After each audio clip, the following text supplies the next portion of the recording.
How's it going, guys, and welcome to Aaron's Aquarium. Now in this video I'm going to show you how to set up a saltwater tank.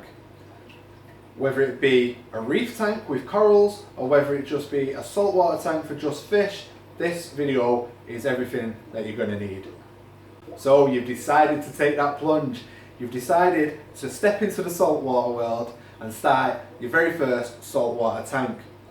Now you're going around YouTube looking for helpful videos to get you going and make the start of your hobby as easy as possible. Hopefully this will be the video for you. Now where do you start when you want to set up a saltwater aquarium? Well, you're going to need a tank. Now tank selection. What are you going to need? Well, it all depends on you and space. Now what I definitely would suggest is a lot of people go for nanos first because they think it'll be easier. It's not necessarily the case. Nanos can be quite difficult to look after because it's such a small body of water. If anything goes wrong within the water, as in an ammonia spike or something like that, it can happen very fast, and sometimes things can go wrong before you've even realised it. So what I would suggest with your tank selection is get the biggest tank you can possibly get straight away. Another reason for this is, if you're anything like me, you'll start off with a small tank and you'll look at it and think, I need to get a bigger tank. Then you'll get a bigger tank or a next one up and you'll think to yourself, this still isn't big enough. Cut all that out and get the biggest tank you can possibly get straight away. The larger tanks are a lot easier to maintain. Obviously the harder to water change because there's so much water, so you're going to need more water, but other than that, it's better to go bigger. Bigger is better. So, you've got your tank in position, you're happy with the tank size, what do we do next? Well, my next step would be getting the rock. Now the rock can be anything, well almost anything that you want. It doesn't have to be live rock. Now, a lot of information out there says that you've got to get live rock to start a saltwater aquarium. It isn't true. Definitely not nowadays. You don't need to get live rock.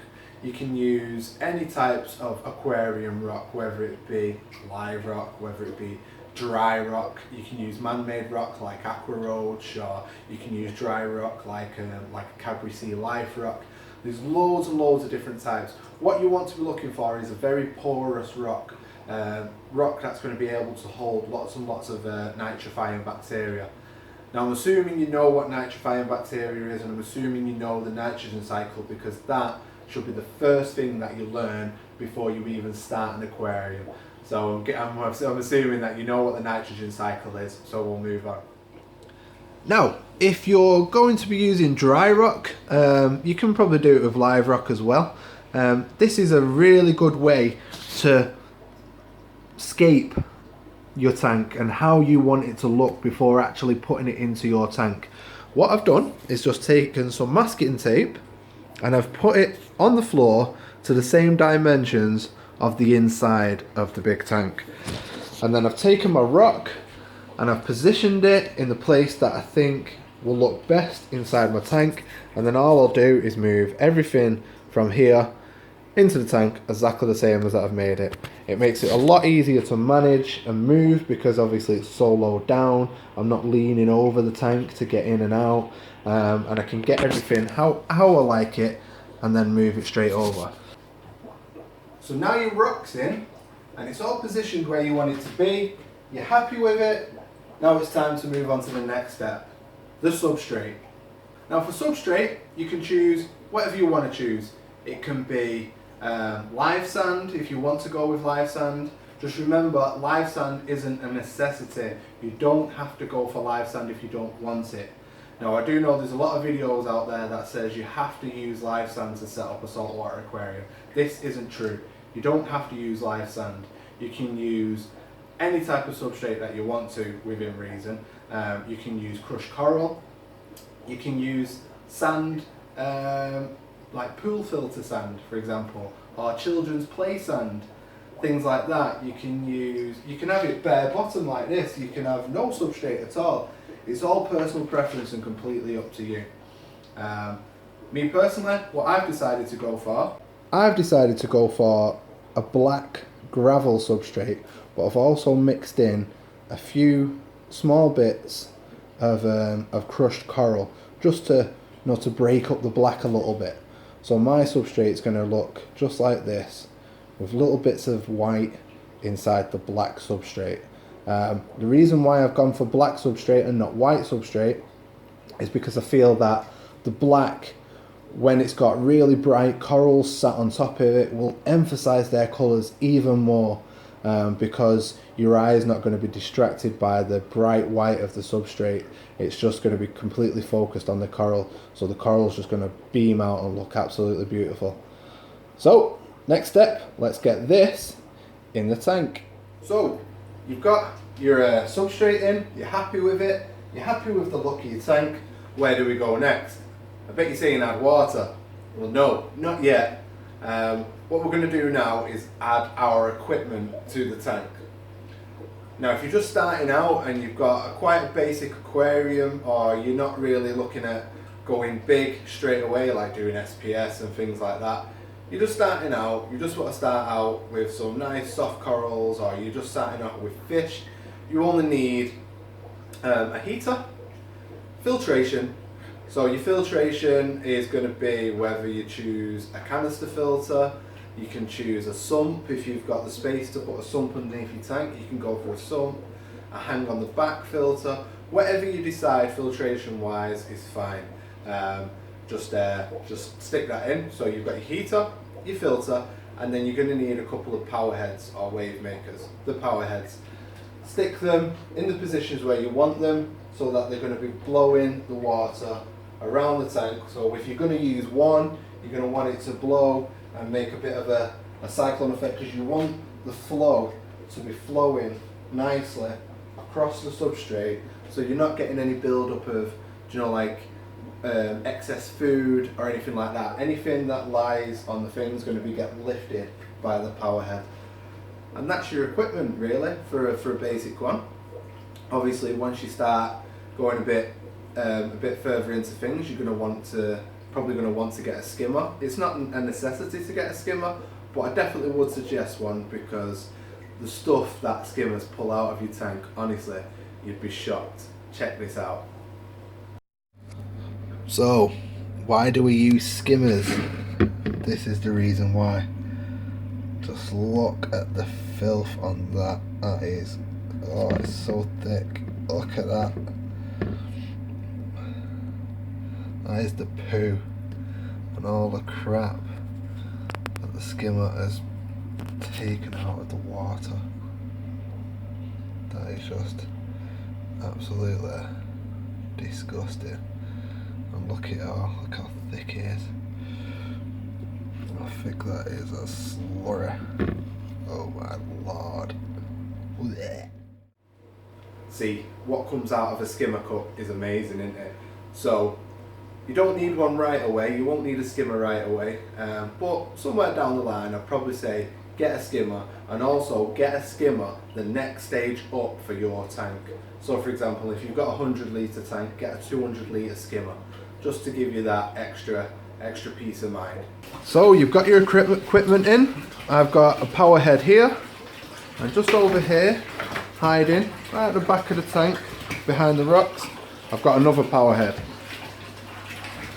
That'll create a really nice motion, so the water will blow right across the front of the tank, and then once it gets over there, the power head at the back will blow right down the back of those rocks, and it'll just create a really nice cyclone, so which will keep the water moving across here, lifting up any substrate, going round and then back, and so on like that. So there you go. Once you've followed the process step by step and you've got your tank full to the brim with water, you're basically ready to go. Now, there's a thing that goes around saying that you have now got to leave this tank for 6 weeks with nothing in it for it to cycle. Now, like I said to you earlier about the nitrogen cycle, if you understand it, then brilliant. What people normally tell you to do, because they tell you to get live rock, they tell you to leave the rock in the tank for 6 weeks, so the little beasties and whatever else is in the tank will produce ammonia, and then that will then trigger the growth of nitrifying bacteria. Now I've started this tank with dead rock and dry sand, so there's no little beasties or anything in this tank. Now what I do to get my tank going is I use a product. I use ATM Colony. Now this is an absolutely fantastic product to use. Now I am very impatient, extremely impatient, and I don't want to sit here for 6 weeks watching this tank empty. No. Now once I've got this tank filled up, literally as soon as I've got the last drop of water in here, I will add fish straight away. Now a lot of people say you can't do that, but with a product like this you can. Because what's happening with this product is you're not having to wait for the nitrifying bacteria to grow and build up from the ammonia that's being produced from the little beasties. The bacteria is in this bottle.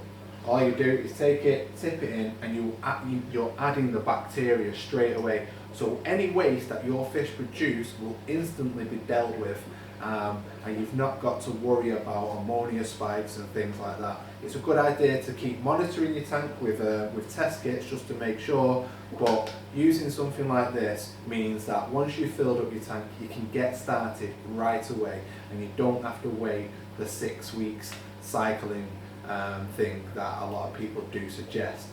Now, just here, as you can see, I've got fish in already. I've got in a pair of Picasso clams. Now, they're beautiful fish and they're doing great. The only thing with clownfish, they tend to stick to a very small area. Mine are sticking to the top of the tank. They do like to host anemones and things like that, but obviously at the moment we don't have one, so they're sticking to the top of the tank. But all in all, this tank has taken 2 days to set up because when I was first filling the tank up, when you saw the water filling up, I ran out of water. I didn't have enough, so I then had to wait for my water to build back up again so I could fill it up. It's now the next day. That's why I'm in different clothing, and I've been out, got some fish, added some ATM Colony, and we're away. So guys, if you've got any questions on setting up your first saltwater tank, or if you've set up one in the past and you're interested in ATM Colony, let me know in the comment section below. Leave your comments. Let me know what you think of this video. Have I missed anything? Do you think there's something that I should have said that I haven't? Put it down in the comment section so that other people can see the things that you've got to say also. Alright guys, I hope this video has helped you out, and I'll see you on the next one.